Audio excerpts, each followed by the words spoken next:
Bonsoir à tous, bienvenue, Basket Live, saison 2, épisode 2, après le président du MSB la semaine dernière, Christophe Lebouille. C'est Valentin Bigotte qui est notre invité ce mois-ci, 30 minutes de direct sur les pages Facebook de Sweet FM et du MSB, 30 minutes durant lesquelles on va revenir sur l'actualité du club, le parcours de Valentin Bigotte, on lui posera des questions pour le connaître un petit peu mieux aussi, et puis vous allez pouvoir également l'interroger directement, vous poser vos questions et on les relaiera en direct durant les 30 prochaines minutes. On est bien sûr à Antares et il est 19h. Bonsoir Valentin. Bonsoir. Et merci d'avoir accepté de participer à Basket Live, histoire qu'on te connaisse un petit peu mieux.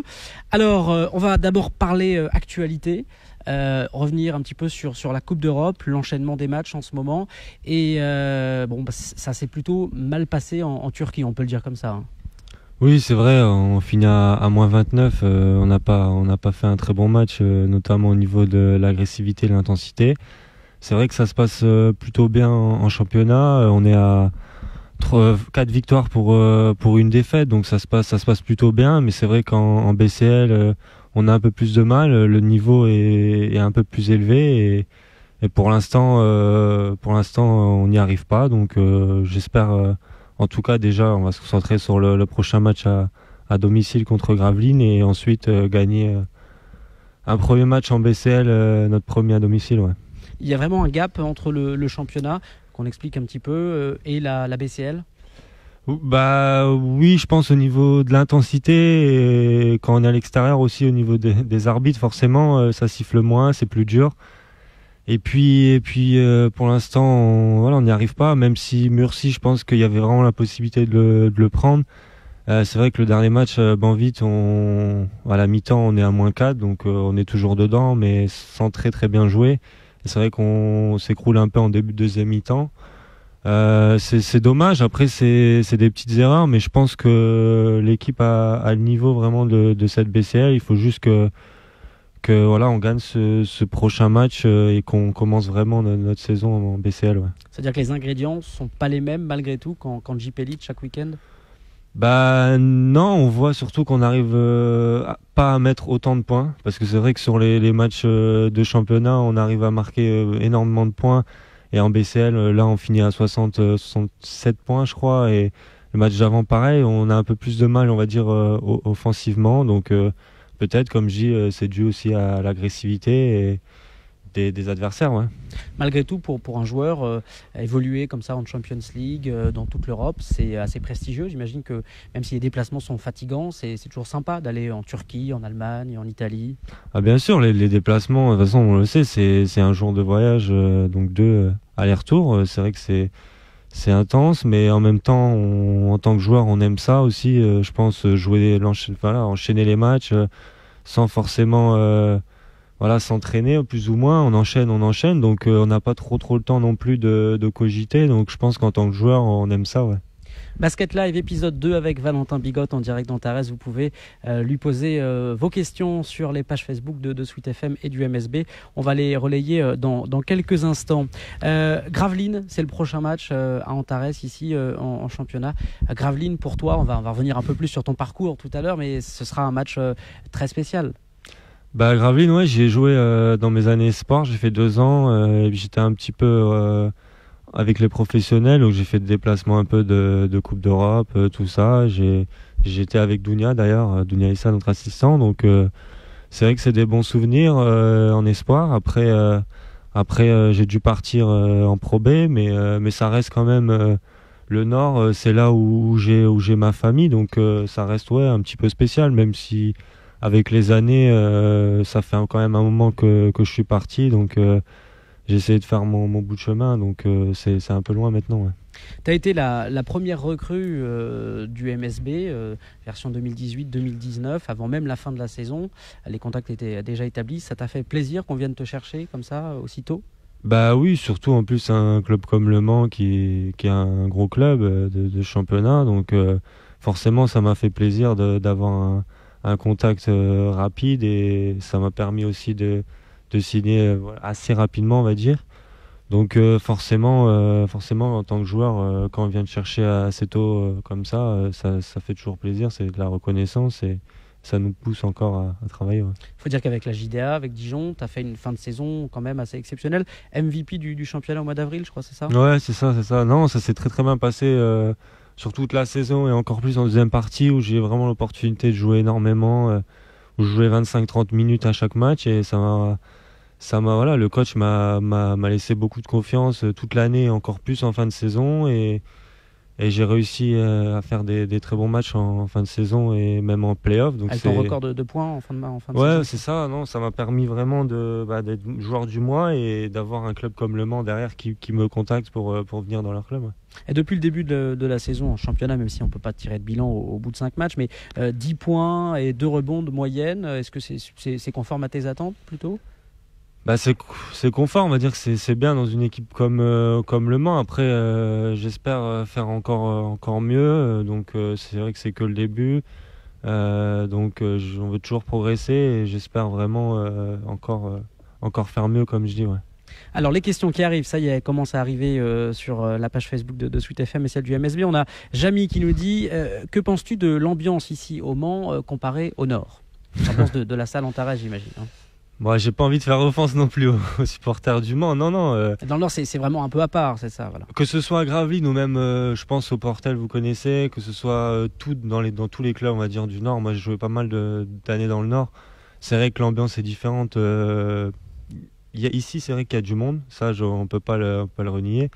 Mais l'ambiance est différente. On va dire que c'est plus chaudron, c'est plus petit. Donc, les gens sont vraiment à fond derrière le basket dans le Nord. C'est une région aussi qui compte le plus de licenciés, je pense, dans le basket. Donc forcément, les gens adorent le basket et on va dire que l'ambiance est différente, même si au Mans, on va pas se plaindre, il y a quand même du monde. Et j'espère aussi qu'ils vont continuer à nous soutenir. Ouais. Tu peux demander aux félins, les supporters du MSB, d'essayer de faire le petit bonhomme en mousse à la fanfare. Ça peut peut-être t'aider sur les parquets. Bah, c'est vrai qu'ils faisaient ça à Gravelines, non, mais il faut juste qu'ils continuent à nous soutenir. On en a besoin en tant que joueur. Je pense que quand je jouais dans le Nord, ça nous aidait énormément de se sentir poussé. Je pense que même quand on est fatigué, ça nous aide. Donc j'espère juste qu'ils vont continuer à nous soutenir. Alors le Nord, on en parle parce que donc tu es natif de Grande-Synthe, c'est ça, 26 ans, né le 13 janvier en 92. Et c'est ce que je regardais, une famille en fait avant le rendez-vous d'aujourd'hui, une famille de sportifs en fait, hein, de basketteurs même. Bah oui, il y a mon frère qui joue à Lorient en N1 et qui a fait un peu de Pro B, mais qui a surtout fait de la N1 et il est très bien où il est. Mes sœurs ont fait un peu de basket, mon père a fait un peu de basket aussi en National 3 à l'époque et maintenant il coach justement au BCM des jeunes. Donc moi j'ai toujours été dans le basket tout petit, j'ai été dans les salles, j'ai suivi mes parents, donc j'ai pris goût forcément à prendre des shoots en étant tout petit et j'ai commencé vraiment très très jeune le basket. Il y avait un panier à la maison déjà dans le jardin il y avait un panier et surtout j'allais vraiment souvent à la salle avec mon père qui coachait à l'époque justement l'équipe de National 3 de Grande-Synthe où j'ai fait mes débuts dans ce club et j'allais tout le temps aux entraînements et je shootais sur le côté, je me souviens, donc j'avais toujours un ballon. Ouais. Ça veut dire que très rapidement tu t'es dit que tu voulais en faire ton métier? J'y ai pas forcément pensé au début parce que moi j'allais voir Gravelines et c'est vrai que je m'imaginais pas forcément là parce qu'on est jeune, on se dit le monde professionnel c'est quelque chose d'exceptionnel de vivre de ça et j'y pensais pas forcément mais en tout cas je prenais juste du plaisir en jouant, je travaillais et je jouais et puis ça se passait très très bien en catégorie de jeunes et après en allant à Gravelines justement en espoir, c'est là où je me suis dit peut-être qu'il y a possibilité de faire une carrière parce que j'étais en espoir et quand on est en espoir forcément on rêve de devenir pro. Donc c'est là que je me suis vraiment dit il faut que je fasse le maximum pour faire cette carrière. Ouais. Et à côté de ça, tu n'avais pas d'autres rêves de métier lorsque tu étais petit? Non, pas forcément honnêtement, non. Parce que j'ai arrêté vraiment l'école assez jeune. Juste après le bac, j'ai dû arrêter parce que avec les entraînements et espoir pro, c'était un peu compliqué. Même si c'est important de faire les études, je pense, parce que la carrière est courte. Mais j'ai jamais vraiment pensé à un métier. Comme je dis, j'ai arrêté jeune et puis après je faisais pro et espoir et je suis vite allé en Pro B à Boulogne pour ma première saison et j'avais peut-être 18 ans, je crois. Donc j'ai été lancé, quoi. Entraînement, repos, tout ça, c'était pas facile de combiner. Bah non, mais je pense que avec le recul, je pense que c'est faisable, hein. Honnêtement, à distance même, il y a vraiment la possibilité de faire des études. Donc moi, je conseille à C'est tous un ceux qui regret veulent que tu as de ne pas avoir combiné les deux ou... Bah, je sais pas si c'est un regret, mais peut-être que à l'avenir, je me mettrai aux études, peut-être dans les années à venir. J'y ai vraiment pensé et je me dis que c'est vraiment important parce que la carrière, comme je dis, est très courte et après, il faut trouver un boulot parce qu'il nous reste beaucoup d'années. Donc, je pense, dans les années à venir, je vais m'y mettre. Ouais. D'autres questions sur les pages Facebook de Sweet FM et du MSB, Audrey. On parlait basket, mais qui nous demande, elle, si tu pratiques d'autres sports. D'autres sports, bah, on n'a pas trop le temps à côté, on va dire. Mais j'aime bien l'été faire pas mal de sport, hein. Je fais du tennis avec ma copine quand ça m'arrive. On fait vraiment pas mal de choses, du ping-pong, enfin, sur la plage, on fait des choses. Enfin, non, l'été, on va dire on a plus de temps et j'aime bien en général faire du sport. Donc je fais pas mal de choses. Ouais. Il y a une autre question de Denis qui nous demande pourquoi avoir choisi Le Mans, et ça va relier à ce que j'allais te demander. Est-ce que tu avais un plan de carrière? Parce que tu as quand même, on peut dire un peu bourlingué, 8 clubs différents. Je crois Le Mans, c'est ton 8e club, c'est ça? Bah ouais, c'est vrai que je crois que je sais pas si c'est le 8e, mais j'ai fait Nantes où je suis resté 2 ans et après c'est vrai que j'ai fait que 1 an. On va dire que bah, pourquoi Le Mans? Parce que un club comme ça qui te propose de venir, c'est vrai que c'est difficilement refusable, on va dire. Donc donc c'est vrai que j'ai pas mal bougé. Après j'ai eu à chaque fois des opportunités, on va dire. Nantes, je suis resté 2 ans, j'étais très bien. Je suis allé à Dijon parce que j'avais l'opportunité de jouer en Pro A. Derrière, je suis venu ici parce que c'est Le Mans et que c'est encore un nouveau palier pour moi. Donc c'est vrai que c'était à chaque fois des choix de carrière, pas forcément les clubs avaient envie de me garder, on va dire. Et moi j'avais envie par moment de rester, mais c'est vrai que c'était des choix de carrière, d'évolution et j'ai essayé à chaque fois d'évoluer.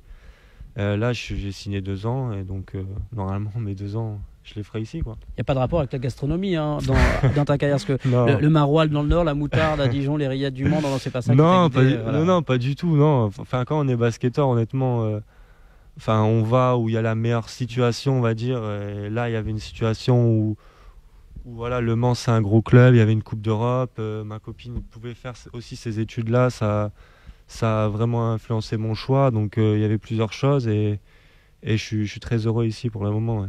Johan qui demande, est-ce que jouer aux États-Unis, ça te ferait kiffer? Bah, c'est un peu tard, hein, malheureusement. C'est comme je disais dans une autre interview. La NBA, forcément, ça fait rêver quand on est jeune, mais après, passer un certain âge, bah, on sait que ça va être très compliqué et qu'on n'y pense plus trop. Moi, j'adore regarder les matchs, en tout cas. Je regarde souvent les Warriors et j'adore vraiment. Supporter de Golden State, donc? Ouais, j'adore leur jeu. Enfin, offensivement, c'est très beau à voir et j'aime vraiment bien regarder de la NBA. Après, y jouer, non, je pense pas, mais jouer en Europe, comme j'ai déjà dit, ça serait déjà très bien dans ma carrière. Le shoot à 3 points, c'est Steph Curry qui Steph Curry, que ce soit Klay Thompson, que ce soit Kevin Durant, c'est des joueurs que j'adore voir jouer parce qu'ils jouent à l'instinct et tu essayes de décortiquer leurs gestes, de regarder ce qu'ils font. Bah forcément, on regarde on va dire des moves qu'ils font, mais on sait que c'est beaucoup de travail et nous on est bien placés pour le savoir, donc c'est compliqué. C'est des joueurs de top niveau et on a l'impression que c'est facile quand on les voit jouer, mais nous on sait que c'est difficile. Ouais, c'est ce que disait Steph Curry avant que la NBA reprenne dans une interview, que mettre autant de 3 points comme il fait, et toi aussi t'es un bon shooter, et on se rend pas compte, mais c'est beaucoup de travail, quoi. Bah, j'ai vu justement cette interview, c'est dans l'équipe et c'était intéressant. Ouais. Il disait que c'était énormément de travail et lui c'est un très gros bosseur. Et quand je regarde des vidéos, c'est vrai qu'il travaille toutes sortes de shoots et c'est comme ça qu'en match, il se retrouve à mettre des shoots incroyables parce que au fond, il les travaille ces shoots-là, il les travaille tous les jours. Et les gens, c'est vrai qu'ils se rendent pas forcément compte du travail qu'il faut fournir pour arriver à ce niveau-là. Ouais. Et lorsque en match, tu marques sur un shoot qui est difficile, à 3 points, fin de possession par exemple, tout ça, vraiment l'émotion est différente quand on marque à 3 points plutôt qu'à 2 points lorsqu'on est joueur. Est-ce que ça nous galvanise différemment?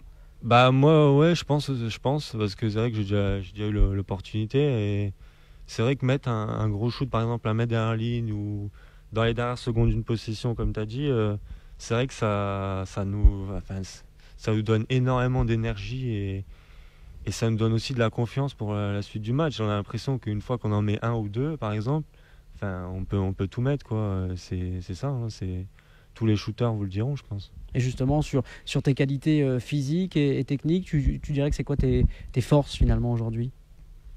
Bah, le shoot, on va dire. Après, je peux aussi aller au panier, donc c'est offensivement, on va dire que je peux faire pas mal de choses et c'est difficile de parler de ses forces parce que j'aime pas trop parler de ça. Bah, je pense que les gens, Voilà. voilà, ils jugeront plus facilement que moi, on va dire. C'est l'épisode 2 de Basket Live, saison 2. Valentin Bigotte est notre invité jusqu'à 19h30 sur les pages Facebook de Sweet FM et du MSB. Et vous continuez à lui poser vos questions, bien évidemment. On va parler, avant de prendre une autre question, un petit peu de toi. Ton meilleur souvenir de basketteur jusqu'à aujourd'hui, c'est quoi? Ben, on va dire la saison avec Nantes d'aller en finale. Finale de Pro B, ouais, c'est ça. Bon, ça s'est pas bien fini, on va dire, donc c'était quand même une déception.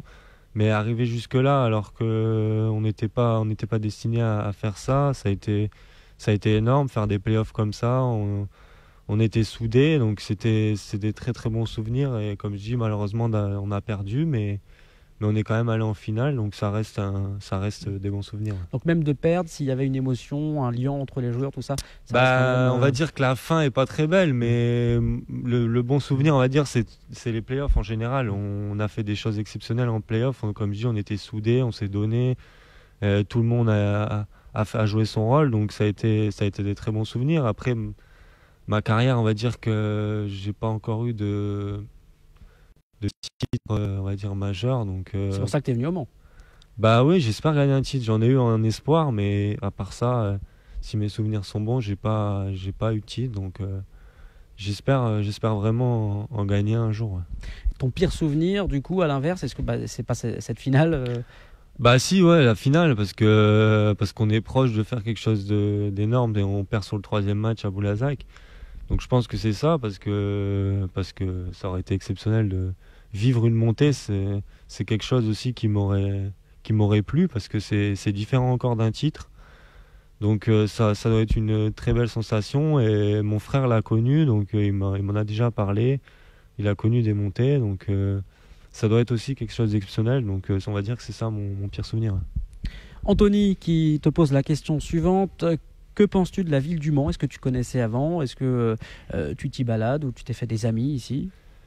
Bah, on s'y balade un petit peu avec ma copine, mais c'est vrai qu'à vrai dire, on n'a pas trop le temps avec les déplacements, et le week-end on a match, le dimanche des fois on a des entraînements. Donc on n'a pas encore trop pris le temps. Après, nous on aime bien le resto, faire des choses comme ça. La ville me convient tout à fait. Après, c'est pas une grande ville, c'est comme à peu près Dijon l'année dernière. Donc c'est des villes de taille, on va dire, moyenne, et c'est ce qui me convient, parce que les grandes villes c'est compliqué, on a du mal à circuler. Donc les grandes villes, j'aime pas trop. Donc une ville de taille moyenne, ça me convient très bien.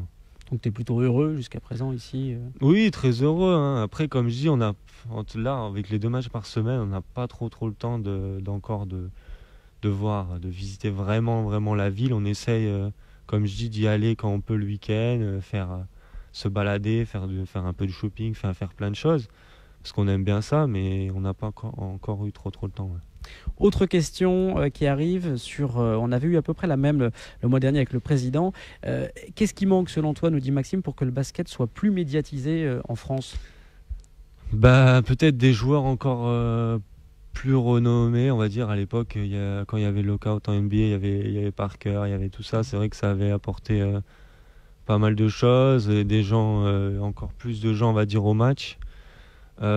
Puis aussi RMC fait quand même pas mal de choses, hein. RMC Sport maintenant en diffusant énormément de matchs, que ce soit la Coupe d'Europe aussi avec Canal, ils diffusent de plus en plus de matchs, donc je pense que c'est sur la bonne voie et qu'il y a encore il y a de plus en plus de monde qui vient au match, donc pour l'instant on va dire que c'est bien. Après on peut toujours faire encore mieux, enfin comme je dis, peut-être apporter encore des joueurs, des grands joueurs pour que les gens connaissent plus facilement, on va dire. Et le fait qu'il y ait des équipes aujourd'hui en termes de budget qui commencent à se dégager, Monaco, Strasbourg, Lasvel, pour toi tu n'as pas peur que ça crée vraiment un peu ce qu'on vit en Ligue 1 de football avec le PSG par exemple par rapport aux autres? Oui, ça pourrait. C'est vrai que Lasvel a construit un très gros budget, Strasbourg aussi, Monaco aussi, et puis c'est vrai que pour l'instant ça se voit, on va dire pas trop. Il y a pas un trop gros écart. Sur les dernières saisons, on a vu que Le Mans a réussi à être champion l'année dernière, donc Chalon il y a 2 ans ou 3 ans, donc pour l'instant ça se voit pas trop, donc ça va. Après, ils ont des gros budgets en France, mais en Europe, je sais que l'Asvel va aller en Euroleague d'ici 2 ans, je crois. Et quand on voit les budgets européens, enfin honnêtement, il y a un fossé encore entre même l'Asvel et des clubs grecs ou turcs. On sait encore qu'il y a un fossé et que ça va être compliqué d'aller jouer par exemple en Euroleague. On poursuit avec les quelques questions pour te connaître un peu mieux. Les voyages, est-ce que... alors, il y a ceux en Coupe d'Europe, évidemment, tu es obligé, mais lorsque tu as du temps libre, est-ce que tu aimes comme ça partir en France, à l'étranger, profiter un petit peu? On bouge pas mal quand on a l'occasion les week-ends. Enfin, on fait pas mal de choses. Et l'été, souvent, on part en vacances, que ce soit là, on était parti à Bali. Enfin, on fait pas mal de choses. On adore voyager avec ma copine, donc... quand on a l'occasion, donc l'été souvent, et peut-être aussi la trêve hivernale vers Nouvel An, on essaye de profiter de faire des voyages parce que l'année on n'a pas trop l'occasion. C'est rare. Je pense qu'on ait des week-ends cette année. Donc dès qu'on a l'occasion, on essaye de bouger. Ouais, tu dis que c'est difficile. Ça veut dire qu'il faut demander beaucoup à ton amie. C'est ta première supportrice, hein, j'imagine, mais ça demande d'aménager quand même la vie.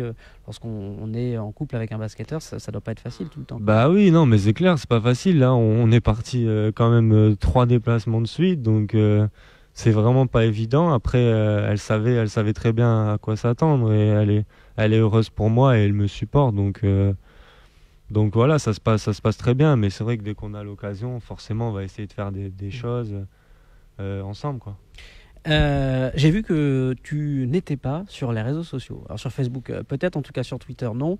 Instagram non plus Si, Instagram, si. Ouais, Instagram, si. Mais Twitter, j'ai jamais eu, non. Je suis pas le genre de personne à aller... J'ai Facebook, mais je l'utilise pas. Je l'utilise plus du tout depuis un moment. Je suis pas trop le genre de personne à aller sur les réseaux sociaux et à mettre des choses. C'est vrai que de nos jours, tout le monde a les réseaux sociaux, tout le monde parle, machin. Mais c'est vrai que moi, j'aime pas trop. Je suis plutôt un peu discret. Voilà, discret, on va dire. Voilà, c'est un personnage discret, donc je suis pas trop dans ça. Ouais.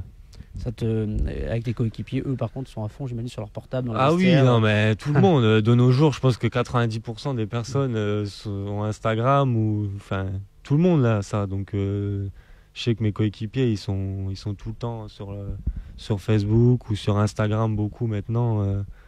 Donc c'est vrai que si on dit on n'est pas sur les réseaux sociaux, on passe un peu pour pour un vieux, pour un intrus ou je sais pas. Hein, c'est un peu ça. Ouais, donc, ou alors faut le revendiquer. Voilà, t'as pas envie de. Bah non, moi je suis pas. Voilà, je suis sur Instagram et j'invite les gens à me suivre. On peut te suivre quand même. Tu mets des photos de. Oui, il y a pas de souci. Vous pouvez me suivre. Non, il y a. Alors du coup, on va jusqu'au bout.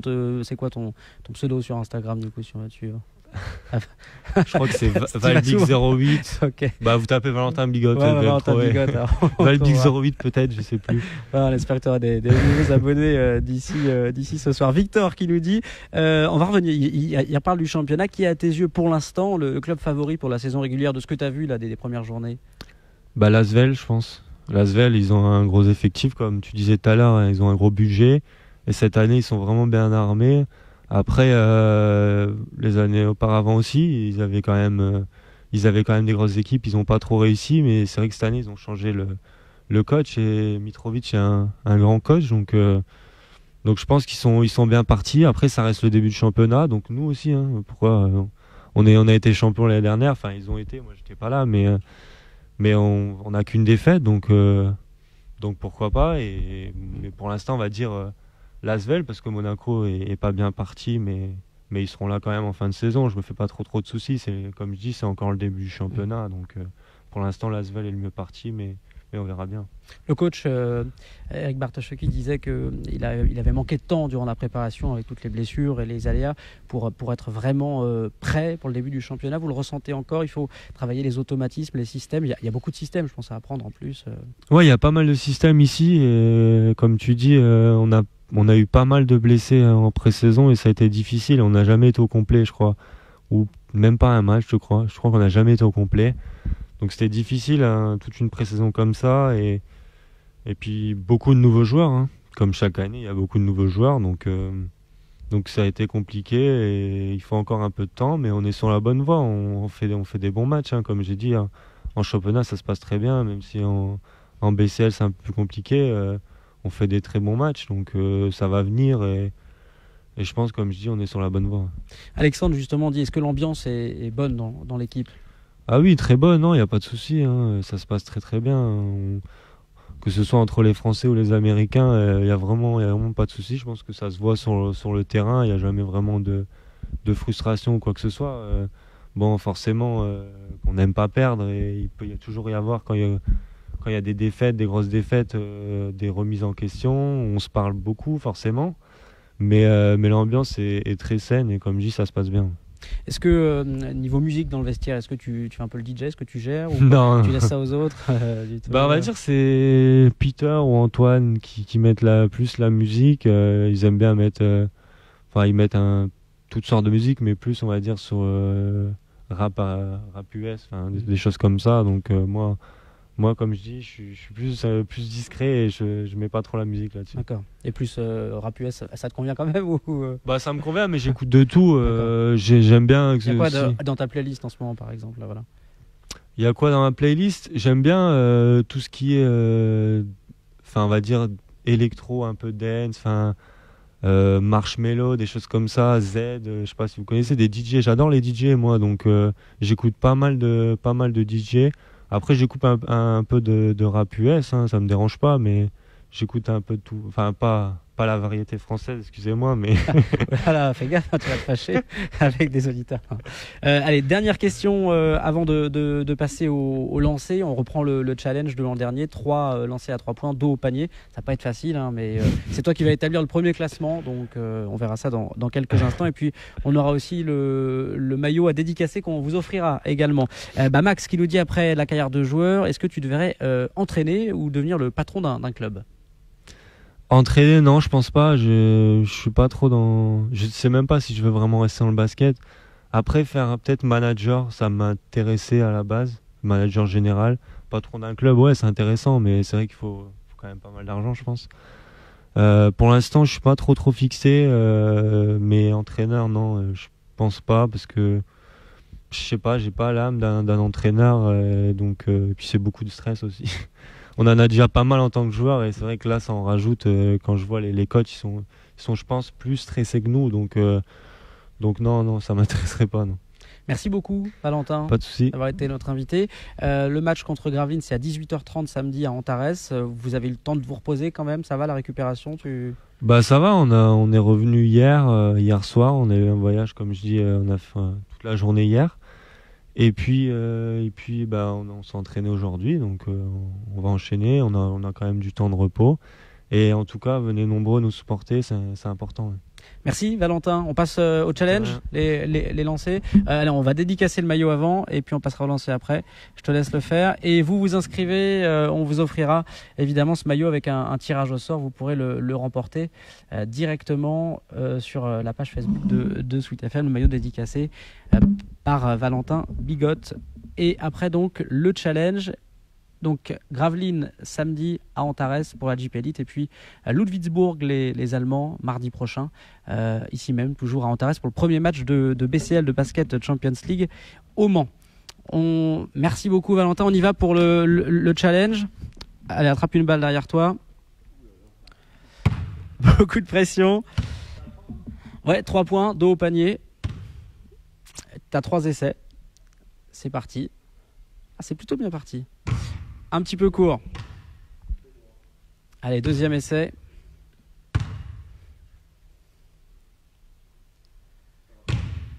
Encore un petit peu court. Troisième, c'est le bon.